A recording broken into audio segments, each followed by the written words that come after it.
আমরা যারা ডেভেলপার তাদের সকলেরই একটাই উদ্দেশ্য থাকে, সেটা হচ্ছে আমরা কোনো কিছু শিখে আলটিমেটলি জবের জন্য অ্যাপ্লাই করব।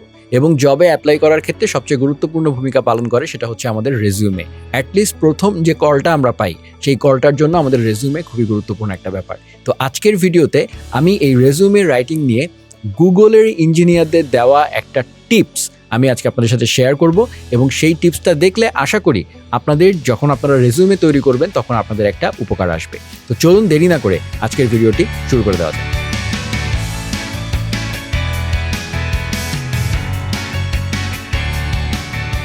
স্ক্রিনে আপনারা একটা আর্টিকেল দেখতে পাচ্ছেন, এবং সেই আর্টিকেলে গুগলের রিক্রুটাররা তাদের একটা টিপ শেয়ার করেছে, যে টিপটা ফলো করলে আপনার রেজিউমেটা বেটার হবে এবং আপনি কল পাওয়ার সম্ভাবনাটা বাড়বে। তো দেখুন সেখানে তারা কি বলছে। তারা বলছে যে Google recruiter say using the XYZ formula on your resume will improve your ods of getting hired at Google. তো এখানে শুধু গুগলের হায়ারিং এর ক্ষেত্রে বলেছে, বাট আমি যেটুকু বুঝেছি সেটা হচ্ছে তাদের যে ফর্মুলাটা যেটা আমি পড়ে দেখলাম সেটা আসলে যে কোনো কোম্পানির জন্যই আসলে অ্যাপ্লিকেবল, এবং আপনারা এই ফর্মুলাটা ব্যবহার করে আপনারা আসলে আপনাদের রেজিউমেকে একটু বেটার করতে পারেন।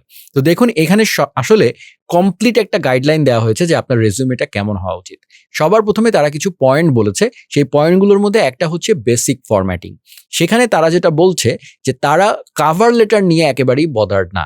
এখানে বলেই দিয়েছে যে Google very rarely requests or will even look at a cover letter, so there is a lot riding on resumes. So তারা রেজিউমিতে বেশি ফোকাস করে। সো আপনি কাভার লেটারটা আসলে গৌণ, কাভার লেটার না থাকলেও চলবে। এবং এখানে তারা প্রথম যে পয়েন্টটা বলেছে যে formatting your resume as PDF. এই ভুলটা আমরা সবাই করে থাকি, সেটা হচ্ছে আমাদের রেজিউমে আমরা ওয়ার্ড ফাইলে করে পাঠিয়ে দেই। এটা খুবই আনপ্রফেশনাল একটা অ্যাপ্রোচ। অবশ্যই এটাকে পিডিএফ ফরম্যাটে পাঠাবেন। এটা হচ্ছে তাদের প্রথম গাইডলাইন। এরপরে হচ্ছে স্কিপিং দ্য অবজেক্টিভ। আমরা অনেক সময় একটা কমন টেমপ্লেট ইউজ করি, সেটা হচ্ছে আমাদের অবজেক্টিভ কি। এই জিনিসটা তারা আসলে স্কিপ করতে বলছে, কারণ এগুলো থিওরিটিক্যাল কথাবার্তা, এগুলো কথার আসলে কোনো ভ্যালু নাই। সো একটা ওয়ান পেজারের মধ্যে এই অবজেক্টিভ লিখে আসলে জায়গা নষ্ট করতে তারা নিষেধ করছে। কারণ হিসাবে তারা বলছে তাদের যে লজিক্যাল রিজনটা সেটা হচ্ছে they know what your objective is. তারা জানে যে আপনি আসলে কি জন্য এখানে আসতে চাচ্ছেন, to land this particular job. সোজা কথা, আপনার অবজেক্টিভ হচ্ছে এই চাকরিটা পাওয়া। এই অবজেক্টিভ লেখার আসলে দরকার নাই। এরপরে তারা যেটা বলছে যে using black text.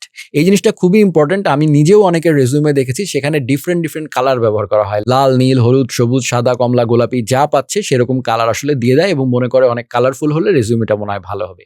Don't do that. Always keep your resume formal. Text সবসময় ব্ল্যাক টেক্সট লিখবেন। এরপরে হচ্ছে চেকিং ফর টাইপোস। এটা খুবই ইম্পর্টেন্ট।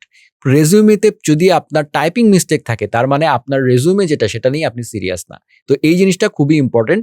এইটা এর মানে এই নয় যে আপনাকে আসলে প্রোগ্রামিং জানতে হলে বা প্রোগ্রামিং করতে হলে আপনাকে স্পেলিং জানতে হবে, বাট এটা আপনার সিরিয়াসনেসকে মানে জিনিসটাকে প্রকাশ করে। আপনার কমিউনিকেশন স্কিলটা কেমন সেটাও আসলে বোঝা যায়। আপনি যদি টাইপও করেন তার মানে আপনি সিরিয়াস না, আপনি কেয়ারলেস।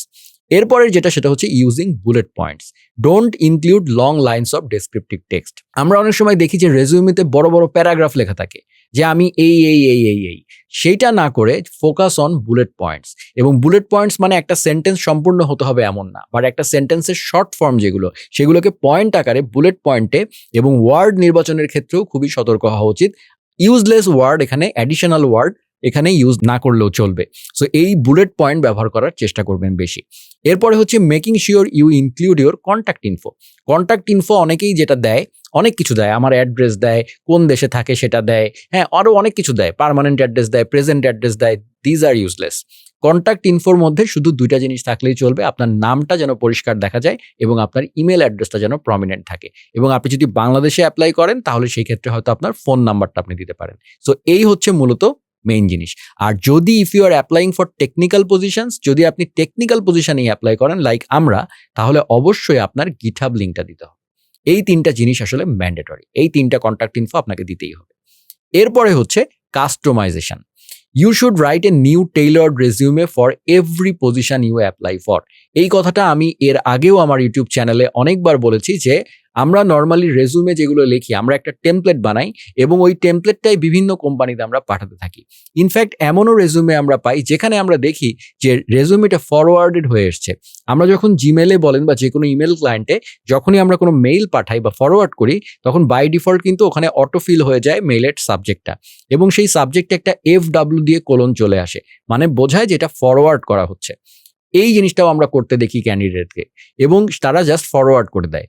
এইটা খুবই খুবই আনপ্রফেশনাল একটা ব্যাপার। তার মানে আপনি যার কাছে অ্যাপ্লাই করছেন তাকে আপনি জাস্ট স্প্যামিং করছেন। আপনি এর আগেও আরেকজনকে পাঠিয়েছিলেন, সেখান থেকে ফরওয়ার্ড করে দিচ্ছেন। So you are not treating me as a individual company.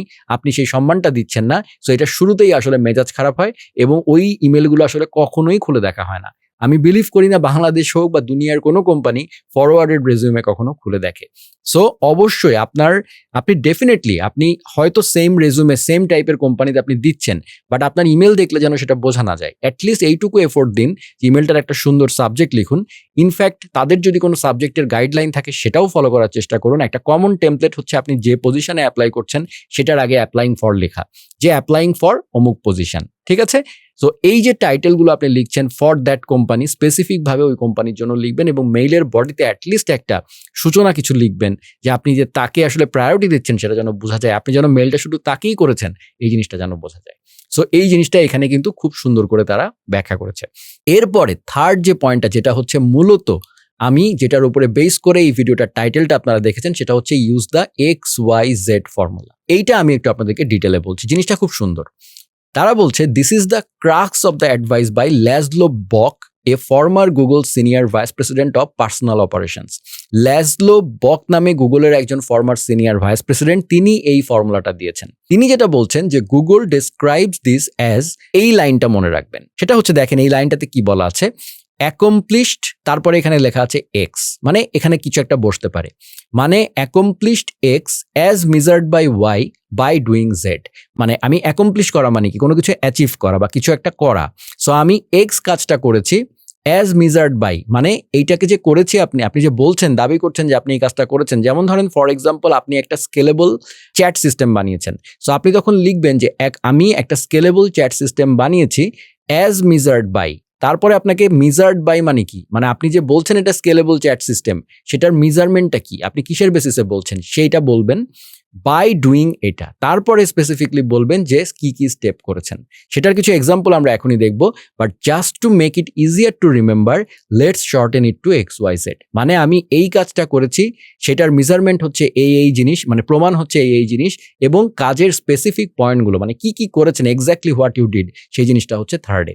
এইটা দিয়ে একটা সেন্টেন্স কমপ্লিট করতে বলছে তারা, এবং নিচে আমরা কিছু এক্সাম্পল দেখবো, তাহলে আপনারা বুঝতে পারবেন।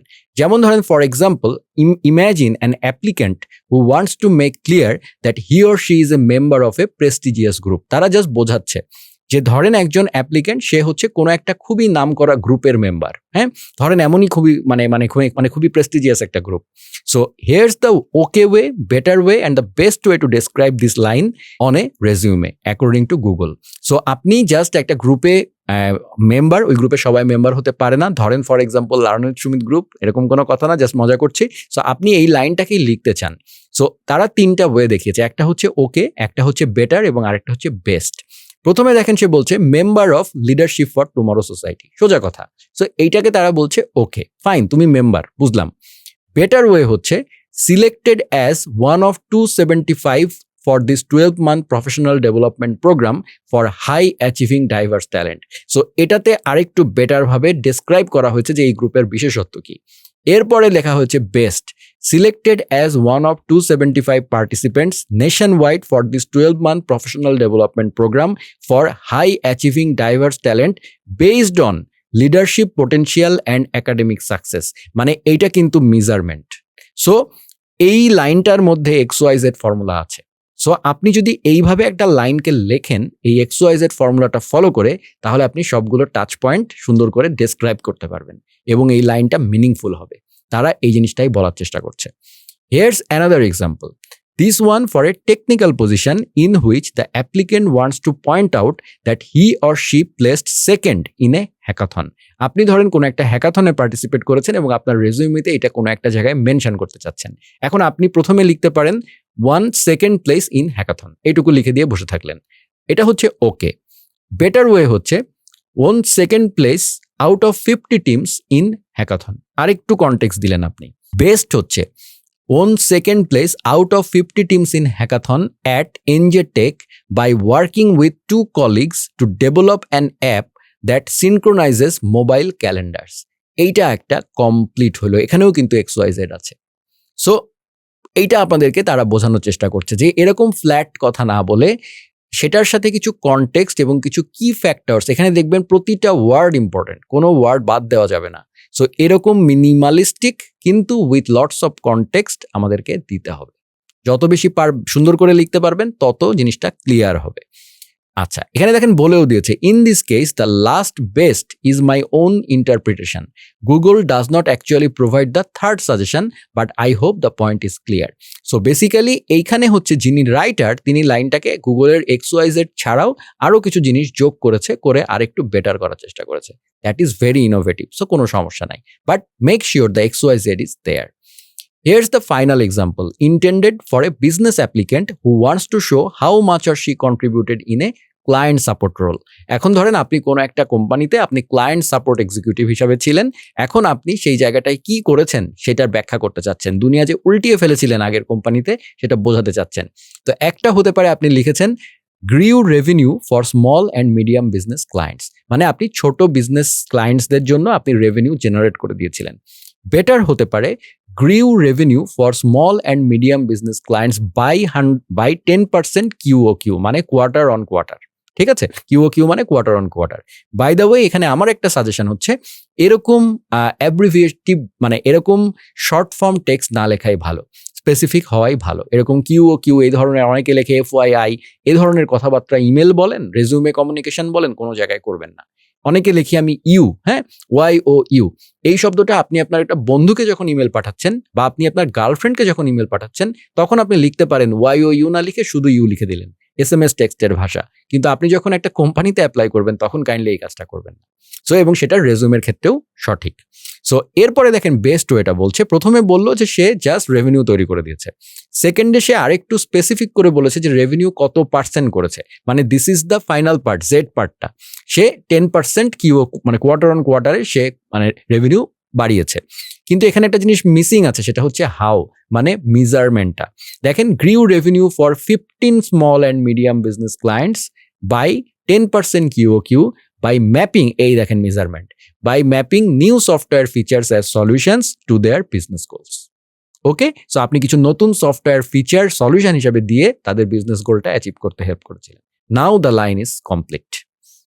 1 point about jargon, use shorthand like QOQ for quarter over quarter only if you are 100% sure that the resume viewer will know exactly what you mean. দেখেন আমি এই কথাটা বলে দিয়েছি, আমি যেটা একটু আগে বললাম তারা এই লাইনটা স্পেসিফিক করে দিয়েছে যে QOQ আমরা তারা এখানে ব্যবহার করেছে কোয়ার্টার ওভার কোয়ার্টার, কিন্তু এইটা আপনাকে শিওর হতে হবে যে এই যিনি দেখছেন তিনি এই জিনিসটা বোঝেন। আমি নিজেই ভাই QOQ বুঝতাম না, এই প্রথম এই আর্টিকেল একটু আগে আমি কোয়ার্টার অন কোয়ার্টার বলেছি, এটা আসলে কোয়ার্টার ওভার কোয়ার্টার। সো এই ধরনের শর্ট হ্যান্ড না ইউজ করাটাই সেফ, সবসময় স্পেসিফিক থাকাটা বেটার। এরপরে আসছে advanced formatting. Beyond the basic formatting issues, আমরা উপরে যা যা দেখলাম, like keeping it to one page and using bullet points, there are some slightly more advanced formatting issues to consider. আমরা এরকম বেসিক ফরম্যাটিং জানি যে আমাদেরকে PDF দিতে হবে, বুলেট পয়েন্ট থাকতে হবে, XYZ থাকতে হবে, টেক্সট ব্ল্যাক হতে হবে, ফর্মাল হতে হবে, কালার যেন ওইভাবে না থাকে এবং স্পেসিফিক থাকতে হবে। হ্যাঁ, এরকম সবকিছু থাকার পরেও কিছু স্লাইটলি অ্যাডভান্সড ফরম্যাটিং ইস্যুস আপনি কনসিডার করতে পারেন। তার মধ্যে একটা তারা বলেছে যে education before experience if you are a student or a relatively recent graduate. আমরা এরকম লার্ন উইথ সুমিতেও প্রচুর ইমেল পাই, প্রচুর আমাদের যে পেইড কোর্সের যে ডিসকর্ড গ্রুপটা আছে সেখানেও আমরা এরকম প্রচুর কি বলবো আমাদের যারা স্টুডেন্ট আছে যারা অ্যাপ্লাই করছে তারা সাজেশন চায়। সেখানে এরকম কমন প্রশ্ন থাকে যে ভাই এডুকেশনটাকে কি আগে দিব নাকি এক্সপিরিয়েন্সটাকে আগে দিব। দেখেন এখানে সুন্দর করে বলে দেওয়া আছে, দ্য রুলস ইনক্লুড, তারা একটা রুল দিয়ে দিয়েছে যে এডুকেশন বিফোর এক্সপিরিয়েন্স, মানে আপনি এক্সপিরিয়েন্সের আগে এডুকেশন দিবেন if you are a student or a relatively recent graduate. আপনি যদি রিসেন্ট গ্র্যাজুয়েট হন, ফ্রেশ গ্র্যাজুয়েট হন, তাহলে আপনি অবশ্যই এডুকেশনটাকে উপরে দিবেন, বিকজ আপনি তার মানে এডুকেশনটাকে হাইলাইট করতে চাচ্ছেন, কারণ আপনার এক্সপিরিয়েন্স কম। ওয়ারেস আপনি যদি এক্সপিরিয়েন্স বিফোর এডুকেশন, যদি আপনি সিনিয়র হন, if you have been in the workforce for more than a position or two, আপনি যদি এর আগে কোনো একটা কোম্পানিতে হলেও জব করে থাকেন তাহলে আপনার এক্সপিরিয়েন্স যেন অবশ্যই এডুকেশনের আগে থাকে। সো এই রুলটা ফলো করলেই চলবে, সিম্পল লজিক্যাল রুল। এই যে জিনিসটা এখানেই জিনিসটা ব্যাখ্যা করা আছে। সো এই হচ্ছে কথা। এবং ফাইনালি ফর টেকনিক্যাল অ্যাপ্লিকেন্টস আলাদা করে 5 নাম্বার একটা পয়েন্ট আছে ফর টেকনিক্যাল অ্যাপ্লিকেন্টস, মানে যারা অ্যাকচুয়ালি টেকনিক্যাল কাজের জন্য অ্যাপ্লাই করবে তাদের জন্য আরো specific. If you are applying for technical or engineering jobs, there are a couple of additional pieces of advice. The first is to include your GitHub link or equivalent, যেটা আমি এর আগেও বলেছিলাম, at the top with your contact information. অবশ্যই যেন এই জিনিসটা থাকে। এবং additionally, they want to see your programming languages listed prominently. আপনি কোন কোন প্রোগ্রামিং ল্যাঙ্গুয়েজে কাজ করতে পারেন সেগুলো প্রমিনেন্টলি বলবেন। এখন ধরেন আপনি লিখেছেন প্রোগ্রামিং ল্যাঙ্গুয়েজ হচ্ছে জাভাস্ক্রিপ্ট, তারপরে আপনি আবার তার আগে লিখেছেন HTML CSS, মেনশন করার দরকার নেই, বিকজ অ্যাজ লং অ্যাজ আপনি ওয়েব ডেভেলপার, আপনি জাভাস্ক্রিপ্টে কাজ করতে পারেন, ডেফিনেটলি আপনার HTML CSS ABCD অবশ্যই আছে। So as you list projects and experience either in a separate section or as part of your employment history, আপনি আপনার এমপ্লয়মেন্ট হিস্ট্রির মধ্যেও ঢুকিয়ে দিতে পারেন। লাইক আপনি বলেছেন যে আপনি অমুক কোম্পানিতে জব করেছেন, সেখানেও আপনি মেনশন করতে পারেন আমি এই জিনিসে কাজ করেছি। সো আবার একটা সেপারেট সেকশন করতে পারেন যেখানে আপনি আপনার প্রমিনেন্ট টেক স্ট্যাক যেগুলোতে স্পেসিফিকভাবে আপনি কাজ করতে পারেন। এখন আপনি যদি সেখানে লেখেন আমি মাইক্রোসফট ওয়ার্ড, পাওয়ার পয়েন্ট, আমি ফটোশপ, ইলাস্ট্রেটর এগুলোতেও কাজ করতে পারি, আমি PHP-তেও কিছুদিন কাজ করেছি, HTML-এও করেছি, আমি জাভাস্ক্রিপ্টেও কাজ করেছি, নোডেও কাজ করেছি, সব লেখার দরকার নাই। আপনি যেটাতে কাজ করতে চান, যেটাতে আপনি নিজেকে এক্সপার্ট মনে করেন, সেরকম একটা বা ম্যাক্সিমাম 2টা স্ট্যাক আপনি মেনশন করবেন। Obviously this is all for step 1 in the recruiting process. তারা বলেই দিয়েছে যে রেজুমে কিন্তু step 1, the resume and application and Google has other videos or letter stage items like how to prepare for specific type of interviews. এটা তারা বলছে যে গুগলের HR এর যে ওদের যে ইউটিউব চ্যানেলটা আছে সেখানে গেলে আপনারা এরকম অনেক অ্যাডভাইস পেয়ে যাবেন, এবং এখানে সাথে কিছু লিঙ্কও তারা এখানে দিয়ে দিয়েছে। সো বেসিক্যালি আমি এই জিনিসটা আপনাদের সাথে একটু শেয়ার করলাম আজকে, যে এই XYZ ফর্মুলাটা আমার কাছে খুবই ইন্টারেস্টিং মনে হয়েছে, যার কারণে আমি জিনিসটা শেয়ার করলাম। ছোট্ট একটা ভিডিও ছিল। সো আশা করি এই ভিডিও থেকে আপনারা যখন রেজুমে বানাবেন সেটা আপনাদের অবশ্যই একটা গাইডলাইন হিসাবে কাজে লাগবে। সো আশা করি ভিডিওটা আপনাদের উপকারে এসছে। যদি আপনার কোনো আইডিয়াস থেকে থাকে এবং আপনি যদি নিজে কোনো রিক্রুটার হয়ে থাকেন যিনি আমার ভিডিওটি দেখছেন, তার যদি কোনো স্পেসিফিক সাজেশন থেকে থাকে তাহলে অবশ্যই কমেন্টে জানাবেন, যেন লার্ন উইথ সুমিত কমিউনিটিতে যারা জবের জন্য অ্যাপ্লাই করছে এবং কমেন্ট দেখবে তারা যেন আপনার এই ভ্যালুয়েবল অ্যাডভাইসটা দেখে উপকৃত হয়। যদি ভিডিওটি উপকারে এসে থাকে তাহলে অবশ্যই একটা লাইক দিবেন, এবং যদি চ্যানেলটি সাবস্ক্রাইব না করে থাকেন তাহলে অবশ্যই সাবস্ক্রাইব করবেন। তাতে আপনার কোনো পয়সা খরচ হবে না, কিন্তু আমার চ্যানেলের গ্রোথে সেটা অনেক বেশি হেল্প করবে। আপনাদের সবার প্রোগ্রামিং যাত্রা শুভ হোক। ধন্যবাদ সবাই।